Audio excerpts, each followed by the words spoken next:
Hello friends, welcome to the nursing notes YouTube channel. आज की इस वीडियो में हम रेस्पिरेटरी अरेस्ट एंड इनसफिशिएंसी के बारे में डिस्कस करने वाले हैं। क्या होता है रेस्पिरेटरी अरेस्ट और क्या होता है इनसफिशिएंस। हमारी बॉडी के अंदर जो रेस्पिरेटरी सिस्टम होता है ना, उसमें भी अरेस्ट होता है। ठीक है, जैसे कार्डियक अरेस्ट आपने सुना होगा, वैसे ही रेस्पिरेटरी अरेस्ट होता है। कार्डियक अरेस्ट में जो कार्डियक की जो पल्स होती है वो खत्म हो जाती है, और रेस्पिरेटरी अरेस्ट में हमारा मतलब जो रेस्पिरेशन लेने वाली जो प्रोसेस, जैसे कार्बन डाइऑक्साइड को छोड़ना है, ऑक्सीजन को लेना है, तो ये स्टॉप हो जाता है, बंद हो जाता है। तो उस कंडीशन को कार्डियक अरेस्ट कहा जाता है। ठीक है, तो मैं आपको सब कुछ इस वीडियो के अंदर डिस्कस कराऊंगा।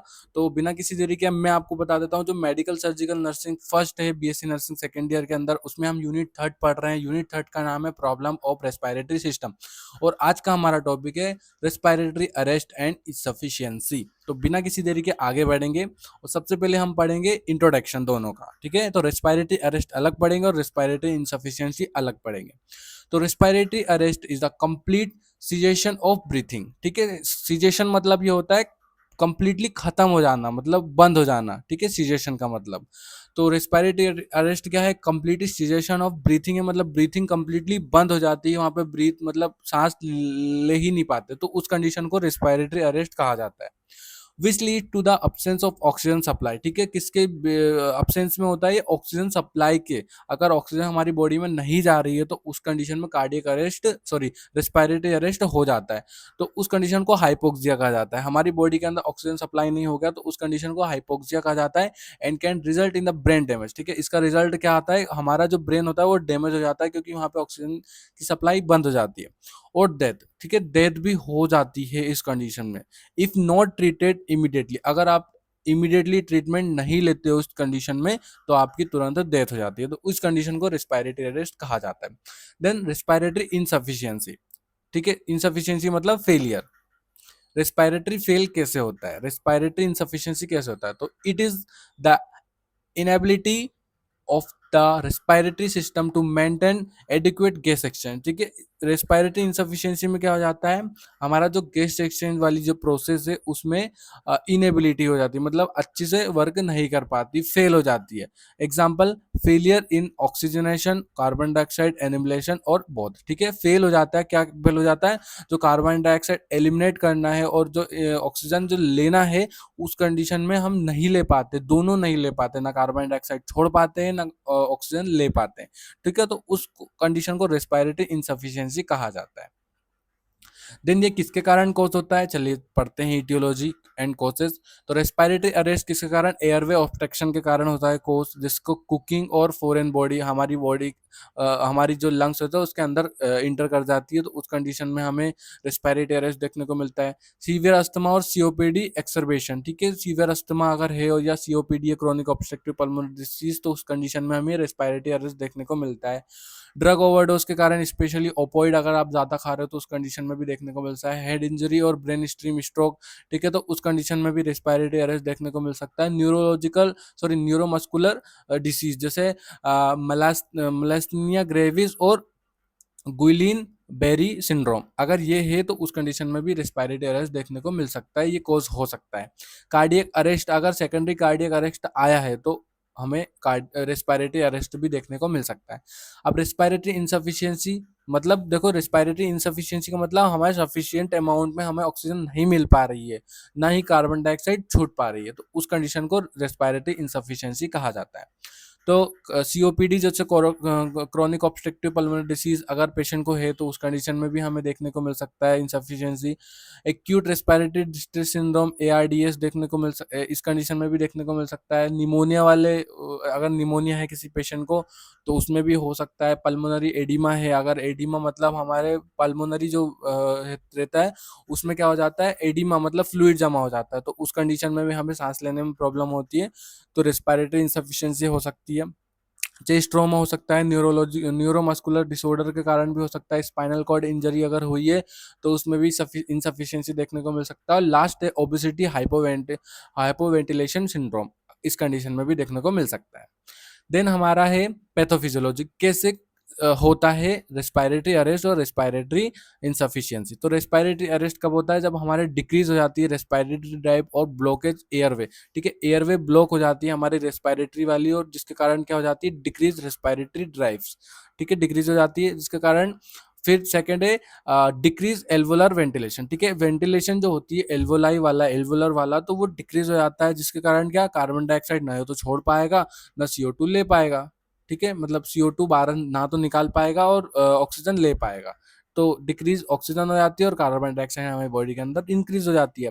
देन सेलुलर हाइपोक्सिया, ठीक है, हाइपोक्सिया मतलब होती है low oxygen level in the body in the tissue, ठीक है, सेलुलर हाइपोक्सिया मतलब सेल के अंदर हाइपोक्सिया हो गया है। मेटाबॉलिक एसिडोसिस कोज हो जाती है जिसके कारण ऑर्गन फेल हो जाते हैं, देन डेथ हो जाती है पेशेंट की, तो ये रिस्पायरेटरी अरेस्ट ऐसे होता है। अगर आप तुरंत उसका इमिडिएटली ट्रीटमेंट कर सकते हो तो उसके उसमें नहीं होगी डेथ, लेकिन ऑर्गन फेल तो हो जाता है रेस्पिरेटरी अरेस्ट में, क्योंकि जो ऑक्सीजन है वो ही नहीं ले पा रहे हम, तो हो जाएगा। रेस्पिरेटरी इंसफिशियंसी कब होता है? Impaired alveolar gas exchange, hypoxaemia हो जाता है, लो ऑक्सीजन, ठीक है, then hypercapnia, high carbon dioxide, ठीक है, इम्पेयर एल्वोलर गैस एक्सचेंज, ठीक है, जो एल्वोलाई गैस एक्सचेंज होती है उसमें इम्पेयरमेंट हो जाता है, ना ही वो मतलब ऑक्सीजन लो हो जाता है हमारी बॉडी के अंदर और कार्बन डाइऑक्साइड ज़्यादा हो जाता है हमारी बॉडी के अंदर, ठीक है, ये लो ऑक्सीजन और high carbon dioxide.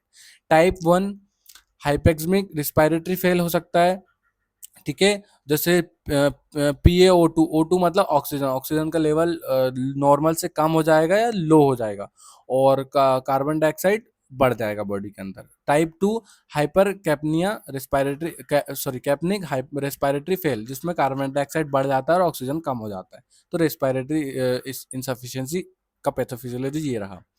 Then clinical manifestation में क्या क्या देखने को मिल सकता है? डिस्पनिया देखने को मिल सकता है, डिफिकल्टी इन ब्रीथिंग, साइनोसिस देखने को मिल सकता है, ब्लश लिप हो सकती है और फिंगर्स, अल्टरेटेड मेंटल स्टेटस जैसे कंफ्यूजन हो सकता है, ड्राउजीनेस और कोमा में पेशेंट जा सकता है। देन ट्रेकेपनिया जिसमें रेस्पिरेटरी रेट इंक्रीज हो जाती है, use of accessory muscles, nasal flaring देखने को मिल सकता है, ग्रंटिंग जैसे स्पेशली इन चिल्ड्रन में देखने को मिल सकता है, साइलेंट चेस्ट, ओमोनियोसिस साइन एंड अरेस्ट देखने को मिल सकता है, apnoea, no breathing in arrest, ठीक है, अगर अरेस्ट हुआ है रेस्पिरेटरी अरेस्ट तो कोई ब्रीथिंग देखने को नहीं मिल सकती। ये क्लिनिकल मैनिफेस्टेशन। डायग्नोस कैसे कर सकते हैं? एबीजी आर्टियल ब्लड गेज से हम डायग्नोस कर सकते हैं, लाइक PaO2 डिक्रीज है, CO2 इंक्रीज है, तो ऐसे हम आर्टियल ब्लड गेज से दे सकते हैं।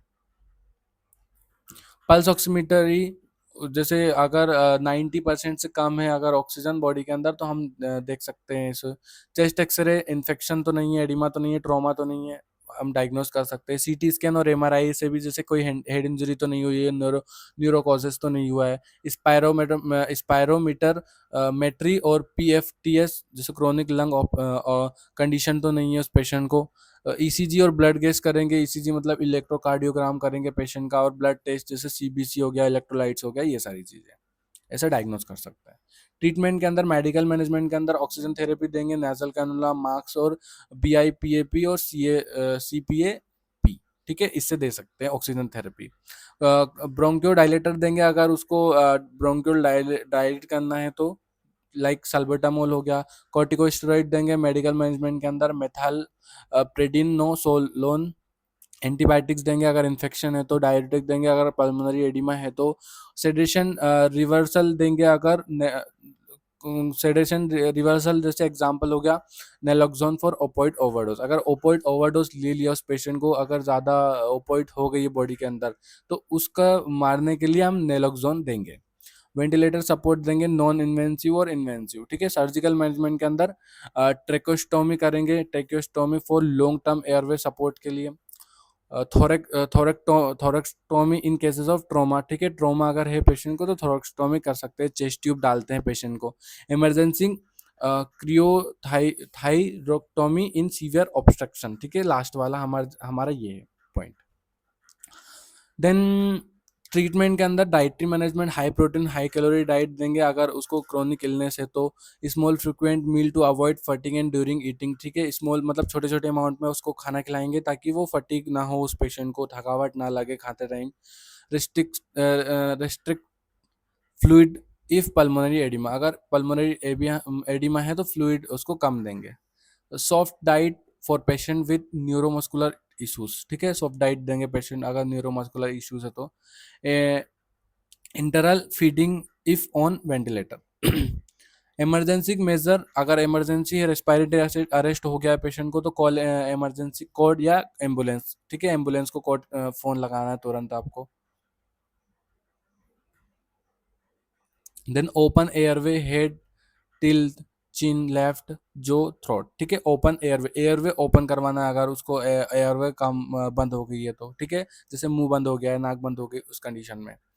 रेस्क्यू ब्रीथिंग और बीवीएम वेंटिलेशन, ठीक है, रेस्क्यू ब्रीथिंग, जैसे रेस्क्यू ब्रीथिंग जो होता है उसको रेस्क्यू करना है, मतलब उसकी ब्रीथिंग बंद हो गई तो उसको रेस्क्यू कराना है, जैसे लाइक सीपीआर दे सकते हो आप।